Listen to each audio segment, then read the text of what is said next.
Hey guys, what is up? Super K-Man Rocks here, and we are here for my NACL week number 2 overview and analysis video in the spring split. Super excited to get into week 2. We covered week 1 obviously last week around this time, a little bit earlier on in the week. You can check out that video up in the iCard if you are interested, but I think Wednesdays unfortunately are going to be the day that the NACL kind of lands on over the course of the rest of this split for me on the channel. I know it's not ideal because games start again on Wednesday. I'm going to try to get this out every single week before the games for the next week end up starting, but just with all of the other leagues and the way the real life schedule ends up working out, Wednesday seems to be the day. I hope you can forgive me for that, but today we're going to be going over week number 2 here in the NACL. We got to see a lot of these teams debut themselves for the first time in week 1 earlier. Again, iCard, you can check that out, but now we really get a good idea of whether or not what we saw in week number 1 was real or whether or not what we saw was fake, and I'm really excited to get into it. If you're excited, let me know down in the comments section below. What did you think of the action this week? What did you think of the teams and the players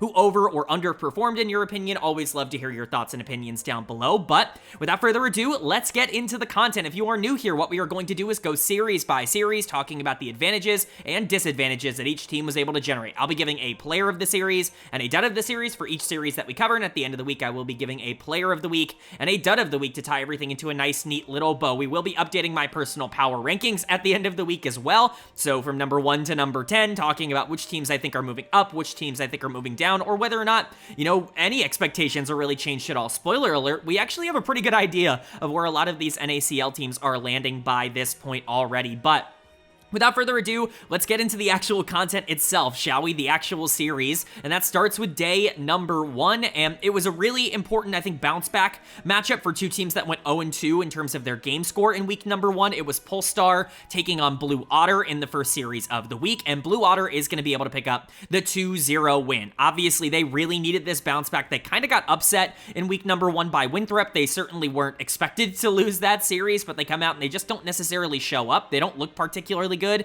against Winthrop. There were quite a few problems. I think overall the macro game wasn't great, and generally speaking, when Blue Otter lost early, even last year when they kind of broke out in the summer split, they weren't a super consistent team at having to play from behind, and I think we kind of saw that against Winthrop, but leave it to Pulse to be a perfect bounce back series here. Pulse is pretty clearly the weakest team in the NACL, and while they did put up a fight in game number 1, there were some back and forth moments, and there were times, I guess, in game number 2 where things were kind of okay for them. This was still kind of a romp, if you will, if we want to use the terminology that they've been using. Otter definitely looked fantastic and exactly how they probably should in this series. This was a necessary bounce back for them, so we can get into it here. Player of the series was really up between two players for me. It was either Music or it was going to be Samikin. I think both of them really were very important. Music was obviously tremendous in game number 1 on the Nefiri, and quite frankly, I think game number 1 was the more important game for Blue Otter to win. Everything was kind of already going their way in game number 2. You can point to multiple different, parts of the team that were winning game 2, but Music is getting player of the series for me, mostly because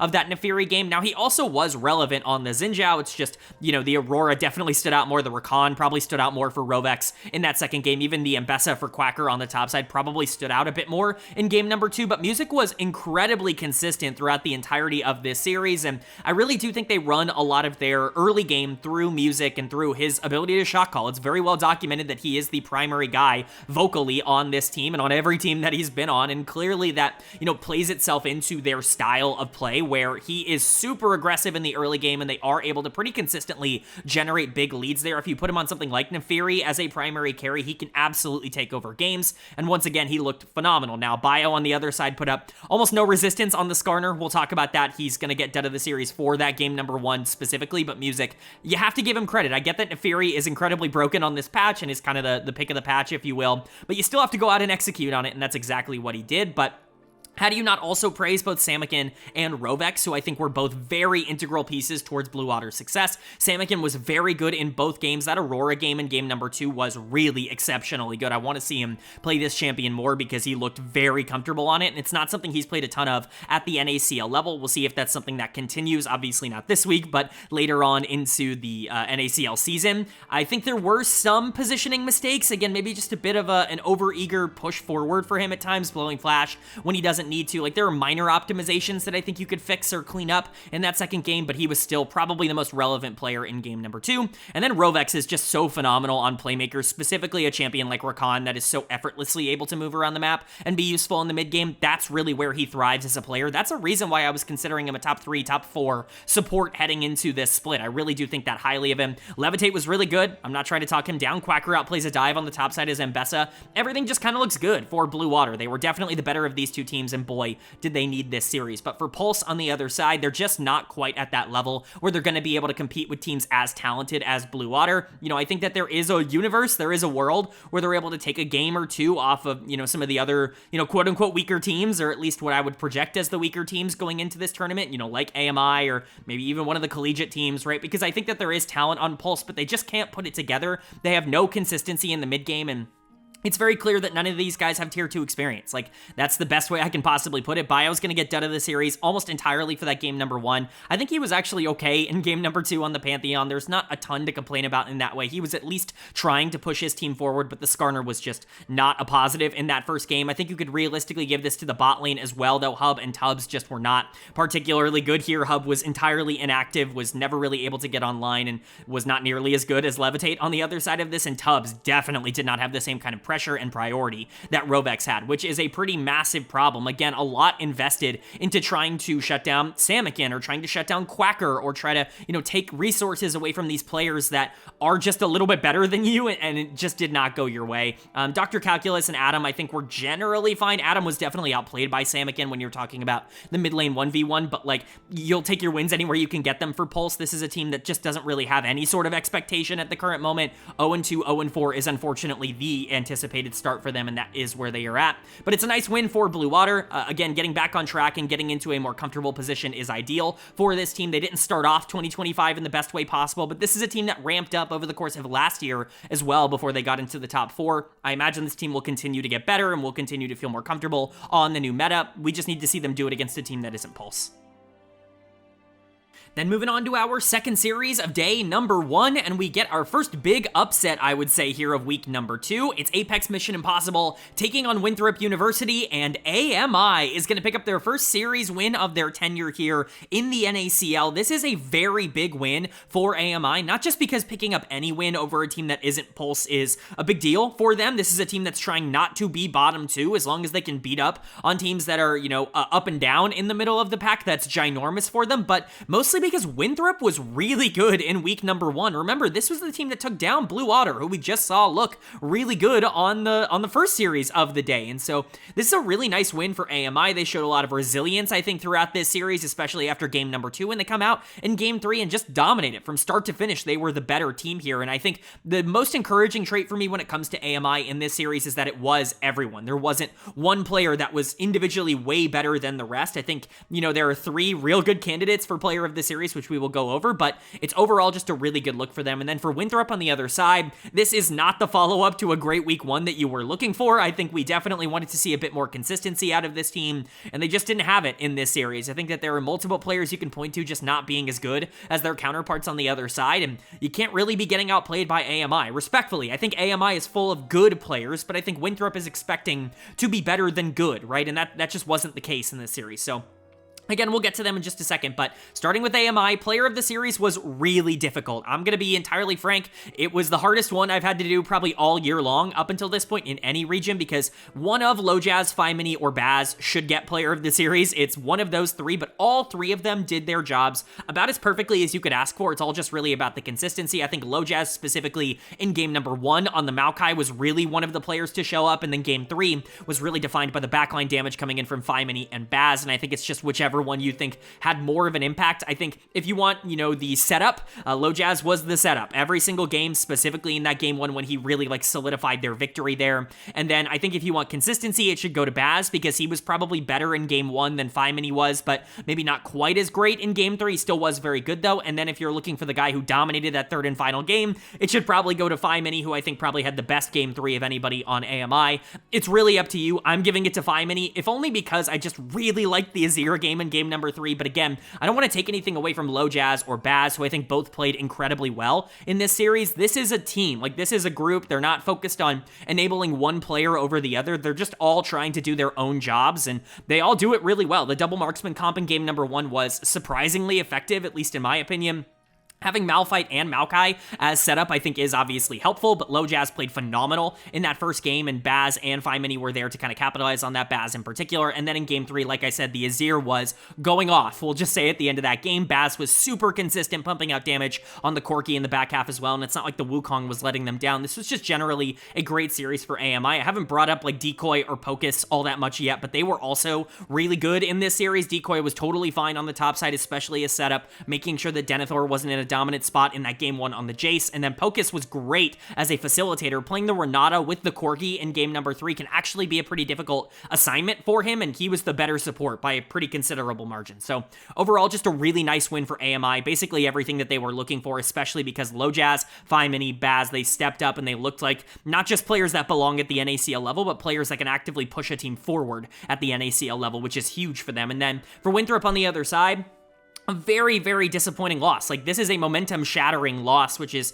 not great considering the split has just started, but you got to be able to try and rebound from this. I think they came into this week with the expectation that things were going to be pretty easy for them. They take down Blue Otter in week number 1, and then they're, no spoilers, but later on in the week, they have another matchup against Pulse, and they play AMI here. Like, I think they came in being like, oh yeah, we're going to start 3-0 after our win against Blue Otter. That is no longer the case. I do think that there are some redeemable traits here. Sword had a really good series. That Zed in game number 2 was a major problem to deal with, and I think Sword has impressed me so far in 2025, not just here, but in Collegiate. I think outside of that, though, everybody else kind of got outplayed. Like, Denethor wasn't a huge problem, but he also kind of got shut down. Wilson was not nearly as good as LoJazz on the other side of this matchup. I've never been the biggest, Wilson fan, not that I've hated him, just like, I don't know if I expected him to break out at the NACL level this year, and, getting outplayed by LoJazz is not ideal, but more concerning to me is Mobility and Only 35 not playing well. We talked about this in the primer. They are the focal point of Winthrop. If they are going to win more than expected, if they're going to beat teams in that, top 6, top 5 range, Mobility and Only 35 are going to be the way that they do that. That's what they did in week 1 against Blue Otter. Mobility and Only 35 were the worst of these two bot lanes, and that is just not really acceptable for this matchup. Dud of the series for me is going to go to Only 35. I think this should go to either him or Wilson, but Mobility was definitely in the conversation for me as well. He just wasn't good enough in terms of how he played a lot of those 2v2 fights and 3v3 fights down in the bot lane, but Winthrop still has a lot to work on. Again, there was a reason this team came in at number 8 in my power rankings to start the year. I moved them up to number 7 after the loss to Blue Otter, but Blue Otter stayed above them in the power rankings for a reason, because I just wasn't sure that this was going to be super sustainable for Winthrop. Unfortunately, it came crashing down even earlier than I anticipated it to, but it's still only 1-1. They're still 3-2 in terms of game score. They're still above 500. It's not the worst case scenario or anything like that, but certainly not an ideal way to start off week 2 for them, but it is about as ideal as possible for AMI. Again, their goal is to be top 8. If they can survive in the NACL going into the summer split, everything has gone right for this team, and they can build upon that moving forward. They are on pace to do that now, picking up a win here. They're sitting at 2-3, which is not an ideal, overall record, but again, wins over Winthrop, wins over Supernova, wins over, teams like Blue Otter or Conviction or CCG. Those are the series that are going to keep them in the NACL, so picking up a win here is pretty massive for them.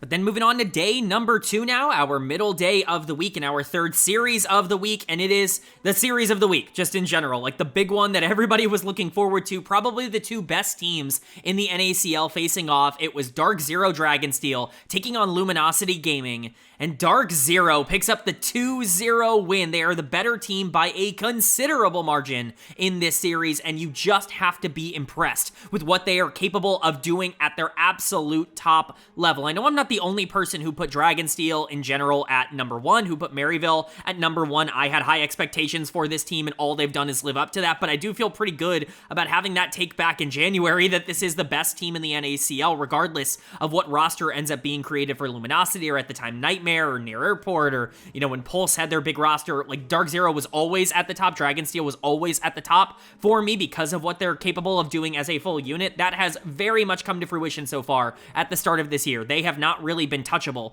in terms of their games. And so we can go ahead and talk about it. But for Luminosity on the other side, this is a bit of a disappointing outcome. Not because you lost, because I think losing to the best team in the league is totally fine, but because you didn't really feel super competitive here. And quite frankly, you should have done better. You had leads in some of these games. You had good early games. You had good moments. You just weren't able to capitalize. You weren't able to convert them into anything bigger, which I think is pretty disappointing, quite frankly, from Luminosity. So we'll get into that, but starting with DarkZero, starting with Dragonsteel here, player of the series, man, was so tough because two of these guys were just so dominant. Zamudo and Spyrex both looked absolutely unreal for DarkZero in this series. I'm giving player of the series to Spyrex in the mid lane, mostly because of that Rise game in game number 1. I think Spyrex was way better in game number 1, and Zamudo was slightly better in game number 2, and so whichever one you kind of want to move in that direction. I think Spyrex was a tad bit more consistent across both of these games, but again, both Zamudo and Spyrex look absolutely unreal. Spyrex really impressed me in particular, not because we don't know that he has this in him, but because Insanity is an incredibly good player who got a lot of his comfort picks here. The Aurelion Soul has always been something that he's really liked to play, things like the Anivia. He's not afraid to pull out some champions that not everybody else is willing to pick right now in pro play, but Spyrex said, screw that, like, I'm just going to be better than you in this series. I'm going to be able to outplay you in lane. I'm certainly going to have more impact outside of lane. I'm going to create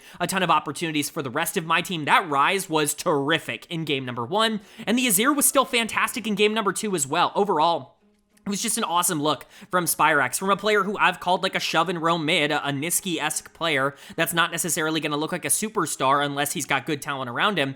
I might be underselling Spyrex in terms of what he's capable of doing mechanically, and I think that that is the most encouraging sign, but we know what Zamudo is mechanically. The dude is an absolute menace, an absolute monster. In my opinion, he was the best player in game number 2 on the Ambessa, gets into a bad matchup, a quote-unquote bad matchup against Gwen, a matchup that's actually not been as much Gwen favored globally as you would think it would be at the pro level, at least from a statistics perspective, and especially going back a couple of years. But regardless, like, Ambessa ends up being really, really difficult to deal with in this game. Zamudo is basically untouchable for the back half. He is phenomenal. He dominated in week number 1. He's dominating again in week 2. He could have a Surdy-esque breakout just as he hit rank 1 in North America, you know, very similar to Surdy in that regard. So really excited to see that from Zamudo. It's not like, you know, everybody else in this team was bad. Sajed goes deathless throughout this entire series. Zyko's engages on the Rakan in game 2 were absolutely gorgeous, especially in the back half. Yuji was like the perfect facilitator on both Vi and Poppy, and if Yuji is going to be your background player, like, he's maybe the best player in the entire league, it's just ridiculous. It's unfair. DarkZero is in a spot where they should be able to run the rest of this league. It's really just Near Airport standing in their way, but who's to say this team can't just go undefeated throughout this regular season? One of, if not their toughest challenger, is already out of the way, and they're sitting at 4-0. Like, this team is going to be very difficult to deal with. For Luminosity on the other side, though, I just wanted to see a bit more out of this team. They did an okay job at being able to get themselves into good positions. They just didn't really know what to do with those good positions once they got there, which I think is a bit concerning. I'm not saying that that was the same problem that Shopify had last year, because I do think that there are some notable differences in terms of how these two teams end up playing out their mid games, but there is a bit of a concern that this team isn't particularly practiced at playing from an advantage and don't really have the cleanest late games of all time. That being said, that would be throwing out their tape against Near Airport last week, where they did look at least pretty decent in that stage of the game. More specifically, they looked great in the team fighting stage. I think they just weren't able to get there in this one, and I think I can point to a couple of players. Fake God's gonna get dead of the series here. I wanted to give Zamudo player of the series, but Spyrex was too good. Fake God is unfortunately going to take the L on the other side for allowing Zamudo to just completely outplay him in game number 2. Fake God was great last week against TF, played not so much against Zamudo. Definitely need to see some improvement from him. This felt like LCS Fake God, which is not ideal. I also think that Tactical was, like, really bad in this series, and the positioning was just not good. Him and Zazel don't really seem to have a ton of chemistry in terms of how they play the 2v2, or at least they didn't in this series. Tactical wants to be really aggressive and wants to fight a lot. It doesn't feel like Zazel's always there to back that up. Sometimes it works. That's why they picked the Elise in game number 2, but as you guys know, I'm not a big fan of Elise support. I think she's very exploitable, as most people do. Insanity was not better than Spyrex. You know, he just got outplayed straight up. This is the guy who's supposed to be the #1 mid laner in the NACL. He wasn't good enough here, and Tomio, to his credit, was probably the best player on Luminosity in terms of the setups and the creation that he was able to do, but what are you going to do on Sejuani when the rest of the team is running it down? Luminosity just weren't in a position to be able to actively go up against DarkZero, even though they had the gold and the resources and even the game state to be able to do so, because they just don't have the players, and that's kind of a DarkZero diff. That's just how good this team is right now. The 2-0 is indicative of how dominant DarkZero was in this series, and like I said, there's really not a lot stopping them from projecting or predicting them to potentially go undefeated throughout this split. Then moving on to our second series of day number 2, and AMI already has to bounce back on back-to-back days as they take on Supernova in our second series of the middle day, and Supernova is going to be able to pick up the 2-0 win. They pick up their first win of the entire split. Of course, they went 0-2 in week number 1, had a pretty tough schedule, all things considered. They did not look the way that I think a lot of people expected them to look. I think generally they looked pretty outclassed in both of their series in week number 1, and it made me a little bit concerned that, okay, maybe this team isn't as good as we thought they were going to be, but this is the bounce back series that they needed. AMI looked really good on day number 1. Again, we already talked about how LoJazz, Fimony, Baz in particular looked great in the first day. They weren't able to keep that momentum going. Supernova definitely had a better game plan, I think. Coming into week number 2, they definitely had better drafts, and I think they executed a lot better as well, so we can go ahead and get into that. Now, player of the series was between two players, as it kind of has been for most of the series that we've covered this week up until this point. You know, as per usual, one player was really great in game 1, the other was really great in game 2,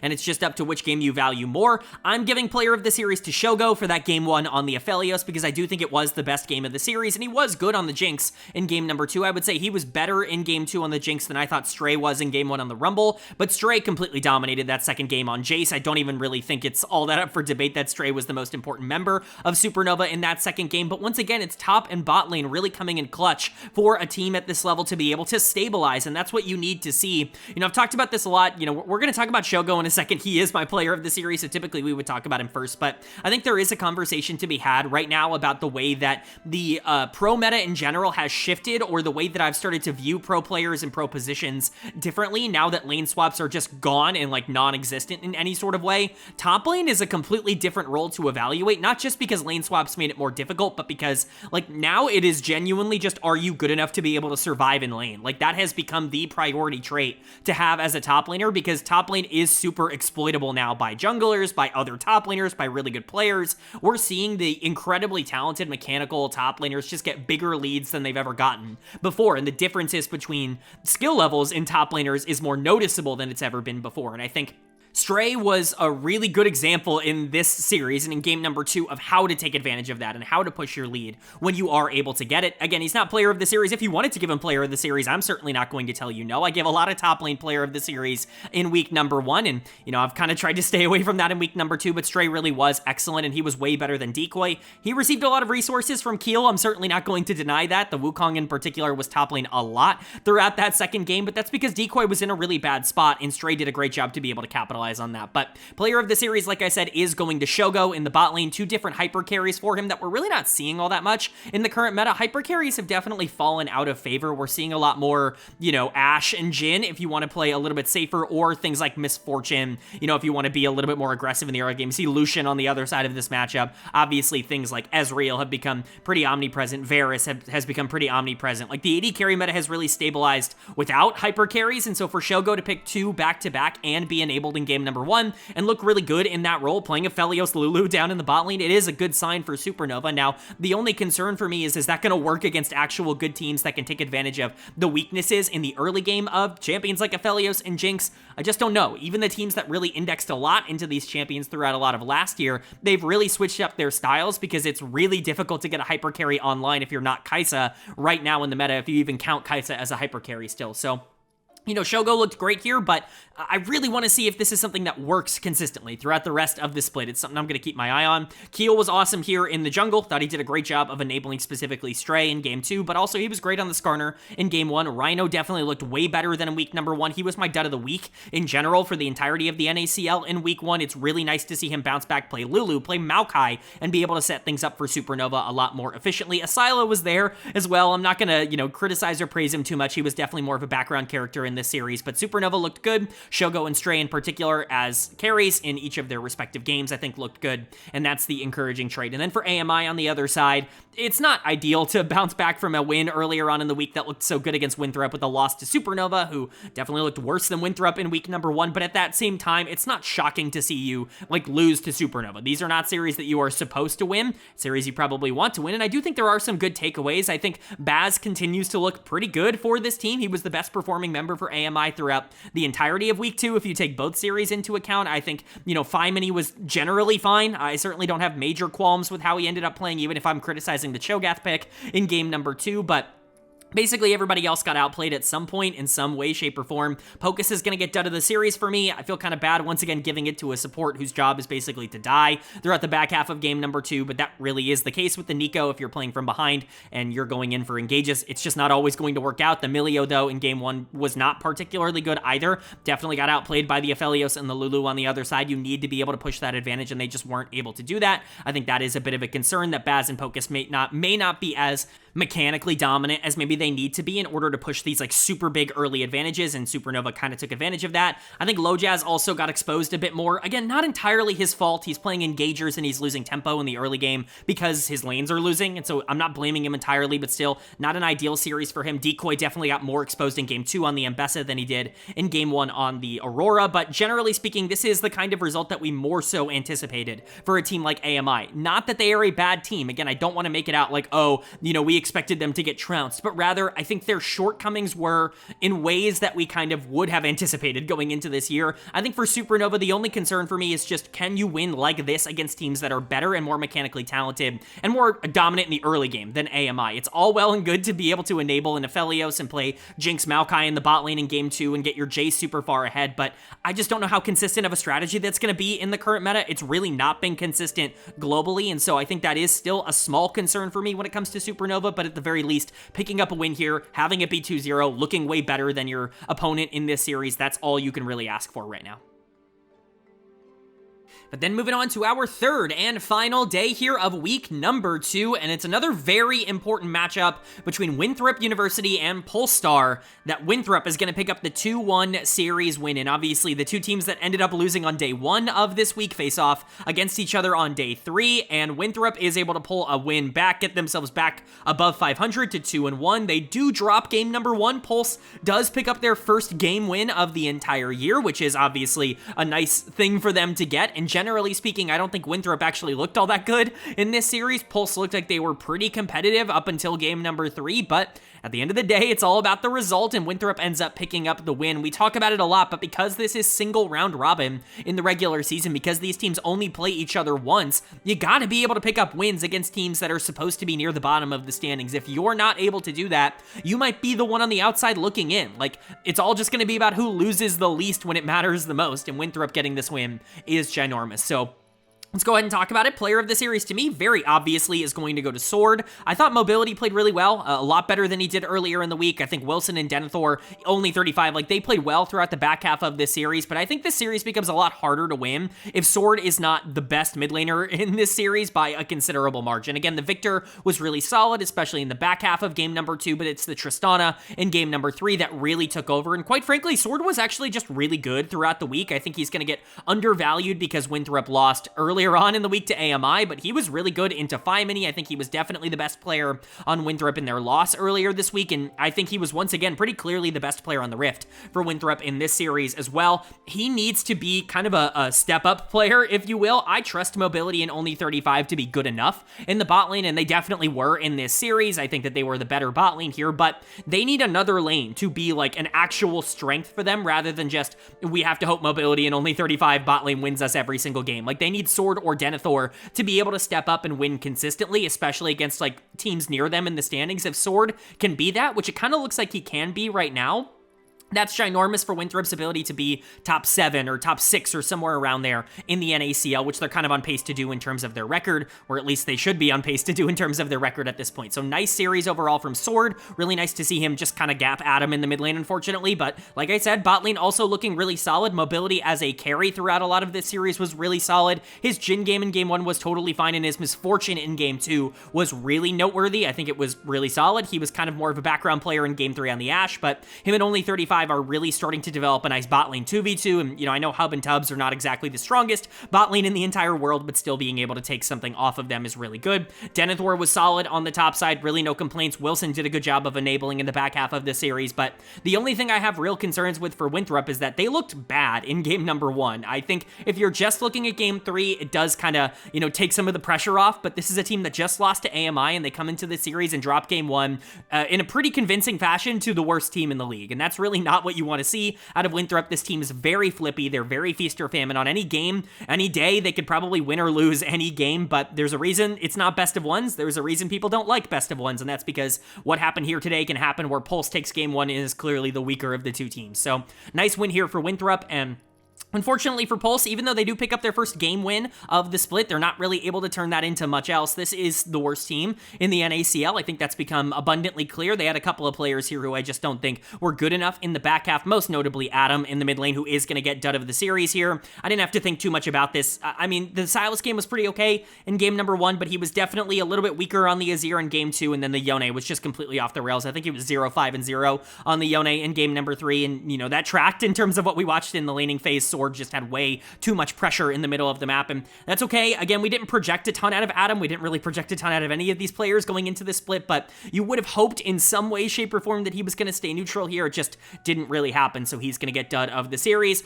Tubbs also was just a little bit too over-eager. This Milio has not looked good so far in the NACL. We'll see if that ends up changing. I think Milio is a very strong champion and can still do a lot. It's just not had the results so far. I think, you know, Bio started to get a little bit worse as he got on more carry-oriented champions down the stretch of this series, just because I think Wilson was able to take advantage of the tempo a bit more. Dr. Calculus was fine. You know, Hub was generally fine. I don't love Caitlyn Milio as a bot lane in game three, but at the end of the day, Pulse picked up a win in game number one, and that should be the takeaway for them, quite frankly, because I just don't know if they're going to pick up a series win. There was a moment in time in my primer where I'm like, I don't even know if Polestar will win a game this split. I think that that's something that they're probably going to be reaching for, and they are able to pick up a game here in week two. Obviously, the next step is to win a series, but this is a team that's fighting to not be 10th in the standings, not so much fighting to be around 6 or 7 like Winthrop is. This is not a shocking victory by any means, but Winthrop needs to do a lot more. The dichotomy between how this team looked in week 1 and how they looked in week 2 is ginormous. They did not look like the same team. Quite frankly, I don't feel good about Winthrop coming out of week number 2, even with this win. Dropping a game to Pulse and quite frankly just getting completely outplayed by them in game number 1 is just not encouraging to me. And game 2 was close. Like, there were moments where Pulse could be able to come back in that. So, you know, Winthrop, at least they're able to pick up a win here, get back above 500, but there still is a lot of work to do, in my opinion, when it comes to how this team's outlook is. But that's going to bring us to our final series of the week, our second series of day number 3, and a matchup between Near Airport and CCG Esports, where Near Airport will pick up their first series win of the NACL. They go 1-1 to start their tenure here. Obviously, they lost to Luminosity in week number 1. Certainly not a bad loss. They looked pretty good in that series. They were able to take that first game. They just couldn't quite close it out against a former LCS team or I guess a mostly former LCS team in Luminosity, and so they bounced back this week by going up against CCG, and they are able to get the job done. Now, credit to CCG. I thought they put up a really good fight in this series, and this is like a genuinely good team. Right now, I'm not willing to say that there is a definitive like split in terms of where the NACL is at, but it does feel like there's 5 teams that are particularly consistent or more consistent than the rest at the top of the standings, and then everybody else kind of fighting it out to make sure they're not bottom 2. I think, you know, teams like Blue Otter, teams like Supernova, Winthrop, like even AMI, right? They can jump up into that upper echelon if they just get a little bit more consistent. But from what we've seen so far, I feel pretty good about CCG. I just think NA is actually a really good team and has a lot going for them. So let's go ahead and talk about it. Player of the series for me is going to go to Doublelift in the bot lane. Needed to see this, not just because we needed to see Doublelift actually like try. Like, we know he can be really good at this level. We know he has the talent, obviously, to be very good at this level. He's one of, I think, the 2 or 3 NA GOATs, kind of depending on if you want to put Blabber in that conversation at this point with Bjergsen and Doublelift, but you know, he's arguably the best player in North American League of Legends history. It's not surprising to see him do well at the tier 2 level. It's more so just about what game form is he in, especially because coming out of the OQs, he was basically exclusively playing Jhin and Ashe. He was playing like weak side, bot lane, not really being a focal point, not really doing all that much damage in a lot of these fights, and really leaving a lot of the carry potential up to Spica, and then secondarily like to TF Blade and then Pobelter on Victor or any sort of, you know, control mage that he wants to play, Orianna, Syndra, that kind of stuff in the back half of games. But if Doublelift is going to come out here and play things like Kai'Sa in game number 1, where he looked pretty good, or specifically play Corki in game number 3, where he's basically the main character of this draft, and then he goes out there and executes on it. They end up scaling eventually into the late game. CCG feel like they have that game under lock, but Doublelift ends up just doing too much damage throughout the back half, and they're able to win it. Like, if they're able to actually play through Doublelift, I think that does create a bit of a different cycle of things for this team moving forward, because I do think their playstyle was rather predictable playing through Spica and just making sure he was in as good of a position as possible. I think if bot lane is going to be something that actually can be a primary, strong side win condition, which we know they can be at their absolute best, but the fact that it's a reality, that can, be the case. He doesn't have to just play Jhin. He can play Corki. He can play a hyper carry in the back half, I think is encouraging. And that's with Array and Breezy having a fantastic series. I will talk about them on the other side. Easily the best players for CCG here. They tried their best to win this series for them. They just couldn't quite get across the finish line. Also got to shout out the jungle mid duo here. Spica and Pobelter I thought were both really excellent. Pobelter is just so mega consistent. It's actually absurd how he doesn't really make mistakes at this level. I know he's always been a player that's always been very high floor. I don't want to say low ceiling, because he's had some really good moments, but this is a guy who's almost always been good for good teams because he is the perfect secondary, tertiary carry, somebody who can just play control mages and be, the facilitator for his jungler or for his bot lane or whatever, right? He fits perfectly in the confines of this team. All of that is already true, but man, this guy just does not have bad plays. He doesn't make gigantic mistakes. I've been so impressed with what he's been able to do in the OQs and in the actual NACL, because you just don't see mid laners like him anymore that are just I'm willing to go up 20 CS, not make any mistakes, and just be useful in team fights. Obviously, it's hard to pull that off. It's hard to be that level of consistent, but he has definitely matched that. I've been very impressed with Pobelter.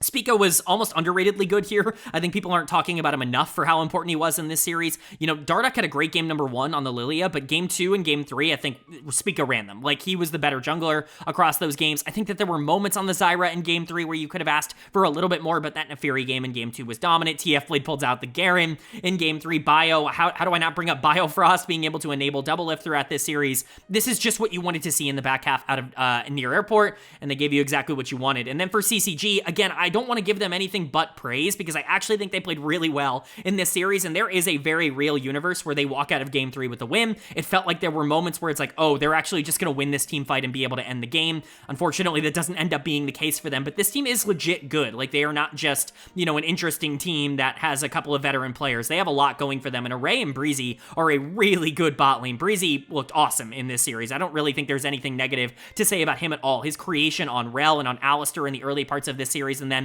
this was easily the best Milio we saw throughout the NACL. I was criticizing that champion in the previous series, but it looked awesome here. Array was the carry for CCG in terms of the damage. That Lucian was doing so much in so many of these fights. I think if the bot lane had been enabled a bit more by the rest of the team, you're probably talking about a series win here for CCG, but again, they just got outscaled at the end of game number 3, and it is what it is.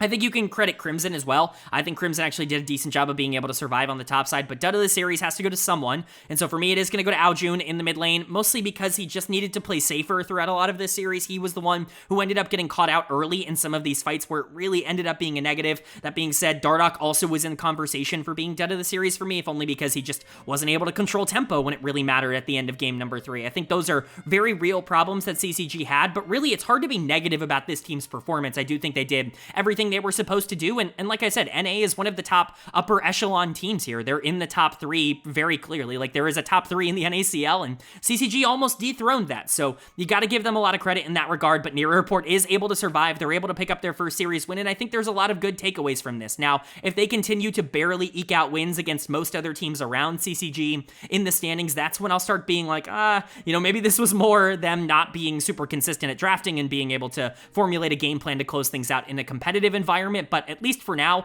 I'm walking out of this series feeling better about both teams, and I think that's a really good sign. Alright, but that is going to do it for my NACL Week number 2 overview and analysis video up on the screen. The updated standings after 2 weeks of action. Of course, any ties, which I believe there's just one of left, are just broken alphabetically here, but you can see all of the teams sorted by their standings, and then on the right of each of the teams' little brackets here, you can see a couple of things. First off, power rank is where I personally power rank these teams from number 1 to number 10. Change is going to be how that has changed from last week to this week, and streak is obviously the streak that they are on. We can go over risers and fallers, but honestly, no real power rankings changes this week. We got most of the expected results. I think basically everybody played up to anticipation. We still have Conviction sitting at number 1, even though they didn't play in week number 2, not in terms of power rankings, but in terms of actual standings, because they dominated week number 1. They were the only team to play twice, and they went 4-0, so they are still at number 1, but they're joined now by DarkZero, who stays, of course, at number 1 in my power rankings. Luminosity is going to stay at 2. They beat Near Airport, who is going to be at number 3 for me, so, I think top 3 are very clear, but I think Conviction is the best of the rest still. Outside of that, at number 4, I didn't want to change too much. I think CCG looked fine in their loss. They stay at 5. Blue Otter looked much better than they did in week 1. They're going to stay at number 6 with room to grow back up. They were number 4 at the start of the year. The only change I've made is swapping back the collegiate teams here. Supernova's going to go back to 7, and Winthrop is going to go back to 8. I just think there's more upside with Supernova right now. I would expect them to be better moving forward. They certainly looked better this week, but really I don't feel there's that much of a difference in terms of the form that I've seen at the NACL level between Supernova and Winthrop, at least so far in 2025. AMI is unfortunately going to stay at number 9. Again, I loved their win over Winthrop, but until they can prove they can do it consistently, it's just hard for me to believe in the team in the same way, and Pulse is very clearly number 10. That is going to be my power rankings. Let me know what you agree with or disagree with down in the comment section below. I'm always interested and curious to hear you guys' thoughts and opinions, but let's go ahead and move on to my player of the week and my dud of the week for week number 2. Player of the week was pretty easy for me. It's going to go to Spyrax, the mid laner for DarkZero. This team is just clicking on all cylinders. They took on the team that I consider to be the second best in the entire league right now, and 2-0'd them pretty convincingly, and Spyrax was definitely the best player on the Rift in that series, and so he is going to get player of the week. Again, his mechanical ceiling might even be higher than I've been giving him credit for over the past couple of years. I've always liked him as a glue piece to a lot of the teams he's been on, but he can be a lot more than that. I'm excited to see if he starts to unlock more of that in 2025. My honorable mentions, my runner-ups for player of the week, Shogo, the AD carry for Supernova. Thought he was really excellent in their series this week as a hyper carry. The only concern for me is, can he do it off of Zeri, Jinx, Aphelios, like the more traditional hyper carries? Can he play a lot of the more meta AD carries at a high level? I know he can. I've seen him do it in CLOL, but we'll just see if Supernova wants to go in that direction. And then Music is going to be my other honorable mention here. I consider Double Lift for this, but I think Music definitely deserves a shout out for how well he played in that first series of the week. So Music, Shogo, honorable mentions, and Spyrax is my player of the week. And then unfortunately, dud of the week for me is going to go to Adam, the mid laner for Pulse. Pulse in general had, a little bit of a turbulent week. They still got their first win of the entire split, which is nice, but Adam definitely felt a bit outclassed in the 2 series that he played. I still think there's a lot of room to grow for all the slated 6 players and Pulse in general, but right now it's definitely looking a bit doomed. So Adam's going to get dud of the week, and Spyrax is going to get my player of the week, but that's going to do it. I do hope you guys enjoyed. If you did, leave a like. It really does mean a lot to me. It lets me know you guys are enjoying the content, and it does help get this video out to a lot more people, which I'm always very appreciative of. If you're new here, hit the subscribe button. We'll be covering every single week of the NACL on this channel throughout the entire year. We also cover all 4 of the major regions as well, so LTA North, LEC, LCK, and LPL every single week on this channel. If you want a comprehensive overview of everything going on in LoL Esports, this is the place for it. Hit subscribe and hit that bell so you can be notified when those videos do go live. But with all that being said, I hope you all are having a great day. I hope you continue to have a great day, and I will see you all